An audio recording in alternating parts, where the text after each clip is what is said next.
We're going to share a couple of readings this morning before Pastor Mitri and I have some conversation. First, from the book of 1 John.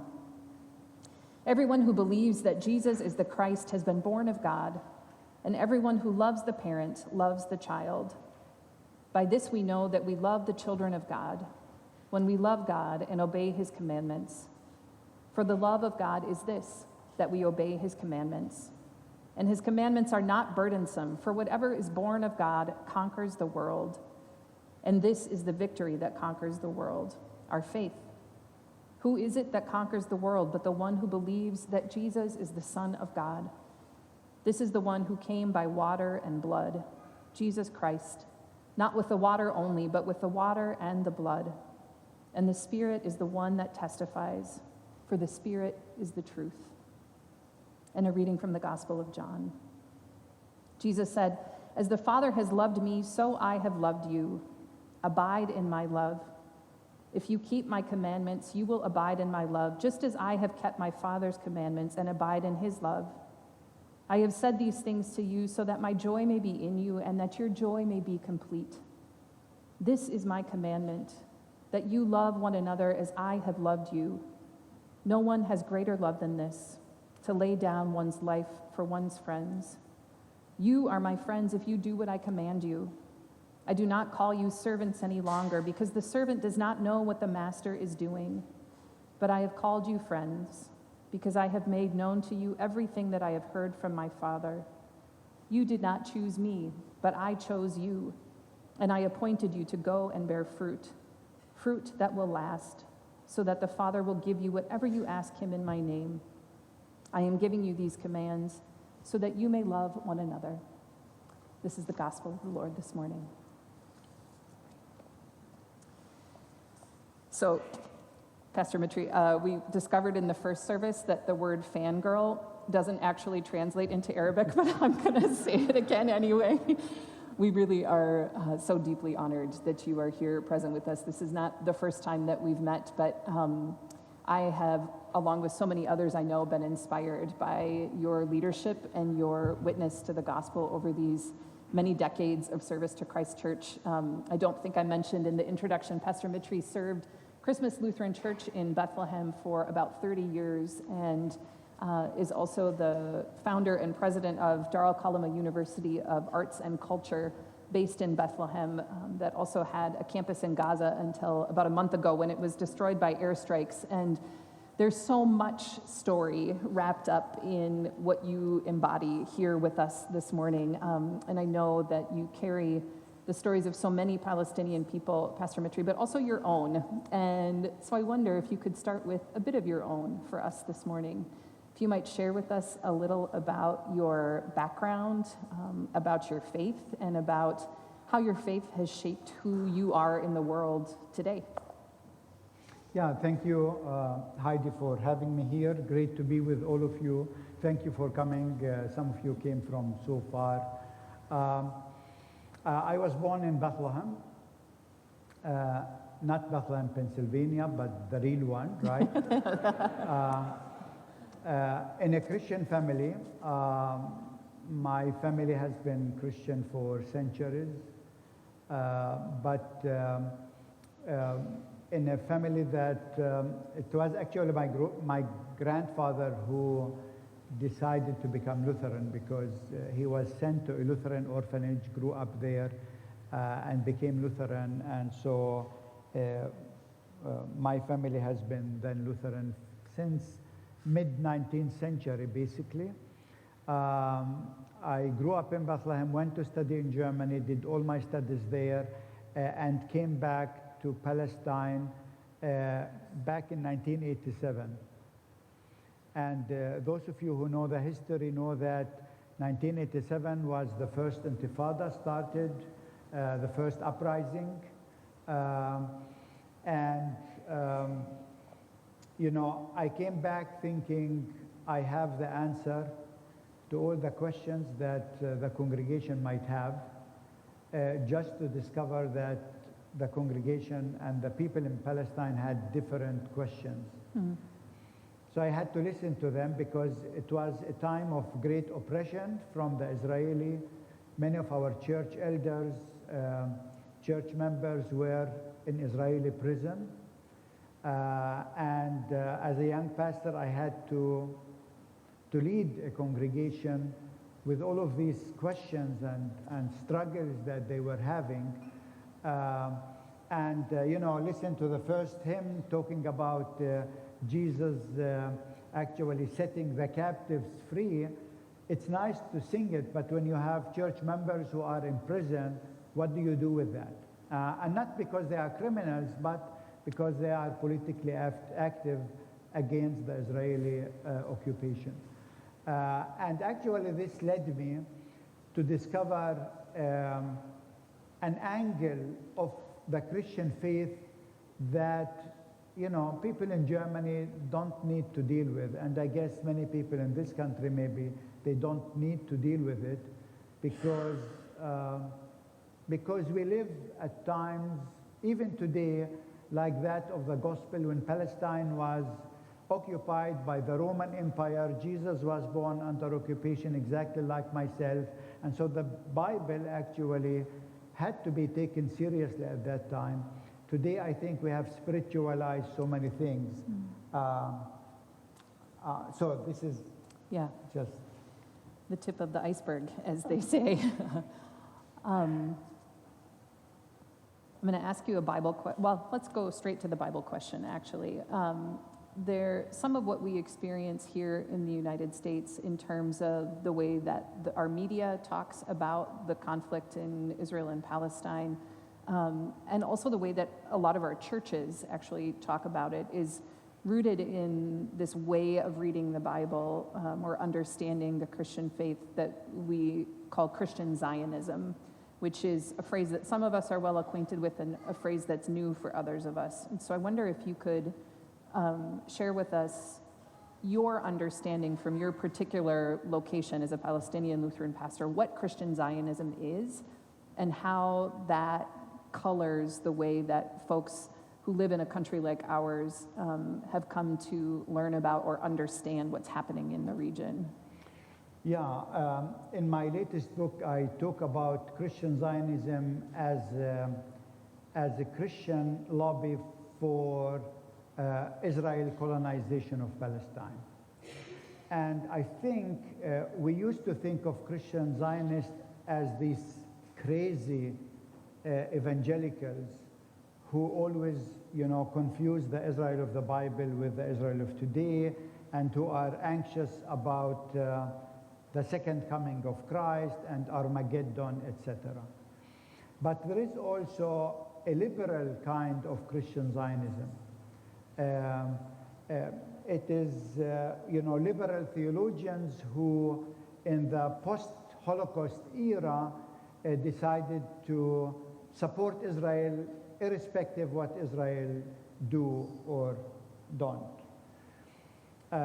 So when President Biden says, I am a Zionist, this is another blend of Zionism. I call it cultural Zionism. What does it mean for Biden to say, I am Zionist? That's the cultural, and I think there is this subtle cultural Christian Zionism that I see in the media here all the time. So if you are an average American, if you just listen to the news on CNN or Fox News or something, you really will always get a twisted idea of what's happening in Palestine. And so I think this has to do with this Christian Zionism. Mm-hmm. I know I'm trying to make things a bit maybe more clearer, but maybe they are a bit too much for you. But like if I listen to the media here, when they talk about Ukraine, right? I never hear the word complicated. For people here, it's crystal clear. It's Russian occupation of Ukrainian lands. And so the US has to support those who are occupied. In our case, the US supports the occupier. So that's kind of where Christian Zionism actually, a subtle Christian Zionism comes in without people noticing it. Yeah, thank you. So you talk about Christian Zionism and mentioned just now one of the characteristics of that is this conflation of the modern state of Israel with the Israel of the Bible. Correct. And that complicates the narrative here in the United States and in other places for 1,000 different reasons, including questions of anti-Semitism. And we talked a bit in our first worship service about like the student encampments that are supporting Palestinian liberation that are popping up around the United States, and this sort of consistent critique that that kind of a show of solidarity is inherently anti-Semitic, or that any kind of critique of the state of Israel is also anti-Semitic. And that, for those of us who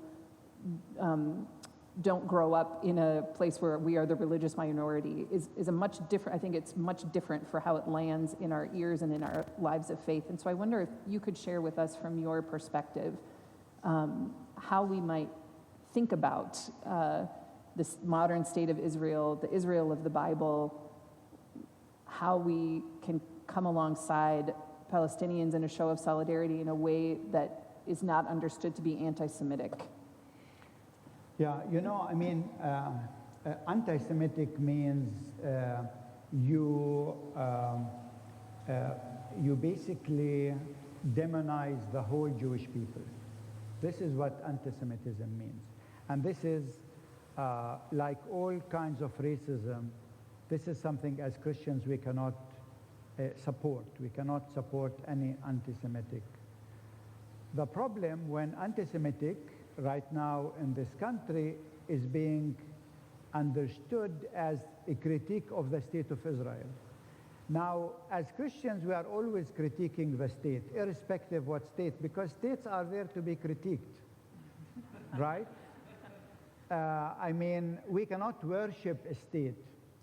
Once we start worshiping a state and give that state a theological over,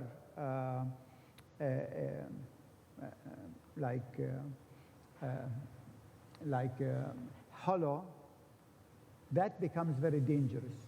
This is actually what the Nazis did. They gave their Nazism like a hollow. We cannot do that as Christians.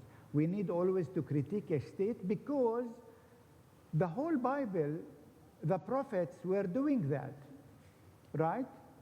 And actually, if you read the Bible, even not only the prophets, the book of Kings and so on, it's one critique of the king after the other, because this is what we do. Because politicians are people, normal people, you know, you can buy them with money, they are sinners, so we have to critique them. But once we stop critiquing them, this becomes very dangerous. And so we are against anti-Semitism, demonizing the whole Jewish people, but we have to critique the state of Israel, especially when the state of Israel is doing a genocide like now. And this is what the young people in the campuses, in the universities are doing. They're saying enough is enough. We cannot actually tolerate when, you know, over 35,000 innocent people were killed in Gaza, over 100,000 were injured, the whole infrastructure, you know, destroyed. All universities, including our own university in Gaza, was bombed. Young people have the right to raise their voice. In fact, I think we have to commend them for having these values. They stand up for the American values that sometimes politicians don't have the guts to stand up for. I know it's becoming political a bit, but, but political is always theological. Yeah, that's right. So the mention of college campuses makes me, of course, think of the university, Dar al-Kaliman, and I wonder if you could share with our congregation a little bit more about that university, how it was born, why it matters that there is a University of Arts and Culture in Palestine, and specifically, Pastor Mitri, how you see art functioning as a tool of resistance and healing and hope, especially in the current situation. Yeah, the Palestinian people are very educated people. We have, though we are in Gaza, West Bank, and Jerusalem, less than 5.5 million people, we have over 50 universities and colleges. The question was, why a new university? When we looked at all the universities, we didn't find anyone with a focus on arts and culture. And for me, arts and culture are really very, very important component of life and life in abundance. First of all, as a pastor, it was for me important, first of all, to develop a contextual art. Those of you who came to visit Christmas Lutheran Church, we have beautiful stained glass window like here. If you look at them, this is in Bethlehem, Palestine, you would think that Jesus was Scandinavian with his blue eyes and blonde hair, right? And I know as Lutherans, we like to think that Jesus maybe was either Norwegian or Danish or Swedish or German or Finnish, right? These are the holy Lutheran nations, right? But Jesus was a Palestinian Jew, so why in our church we don't have a brown Jesus, right? So this actually supported this idea, we need that. What is service without music? I mean, we could see, the musicians, they did a great job today, and we started dancing because that is how God created us. There was a talk about dancing in the first hymn as well. So this is why we felt, we need a university with this focus. But secondly, arts and culture are important tools for healing, as you said. When culture is like the art to breathe, when everything around you is falling apart, culture keeps you sane. It's very difficult, actually very easy for people in Gaza right now to lose it. I mean, being for 7 months, day and night, being bombarded. I mean, what does this do to the soul of people?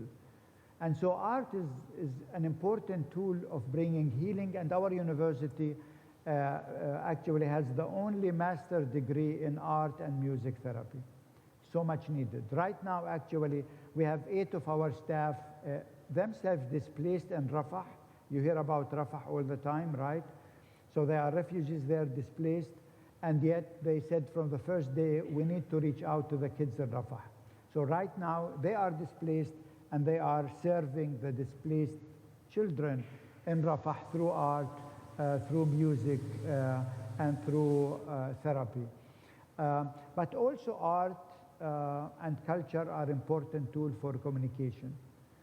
Today you can tell the Palestinian story through a film much, much better and more and stronger actually than through a political speech. Because people are fed up with political speech. They don't trust politicians anymore, right? But a film with a human story can tell our story much, much better than anything else. And just 2 weeks ago, actually one of our students who is from a refugee camp, his film was selected among 2,200 films by Cannes Film Festival. They selected only 18 films out of the 2,200, and his film was one of those. So he will be in 2 weeks in Cannes, from the refugee camp to the red carpet.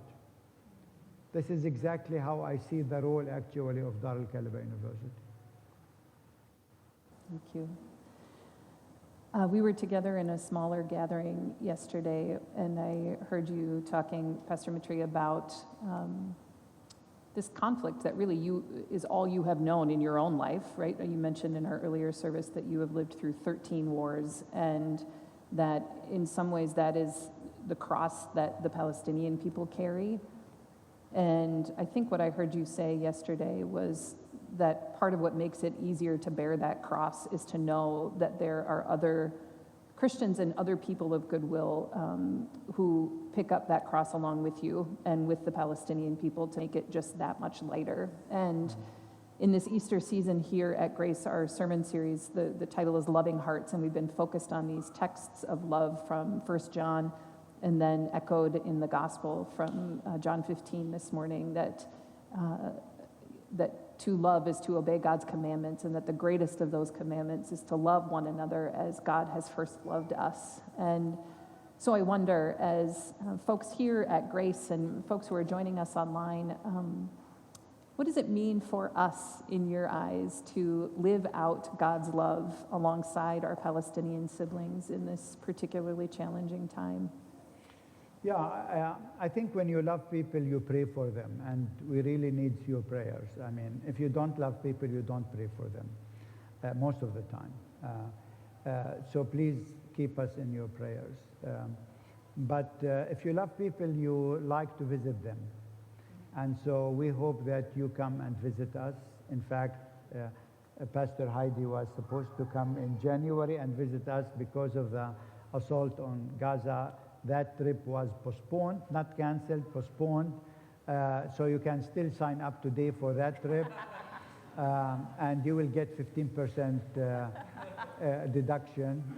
No, this is just a joke. So, but again, I think coming and seeing with your own eyes what is happening, it is so important because it changes your perspective. It's life-changing. But also, you know, if you love people, I know you always like to see their pictures in the albums and, right? I mean, here, everywhere, every person wants to show me their grandchildren and so on, right? So maybe you can show films from our students as people of the larger family, and that will give you a different insight, a more deep insight into what's happening in Palestine.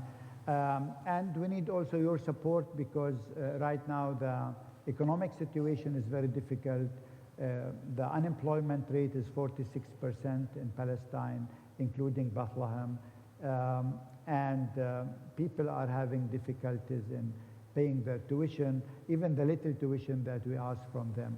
So support is also is part of love, and we really appreciate your love, your invitation to be with you today.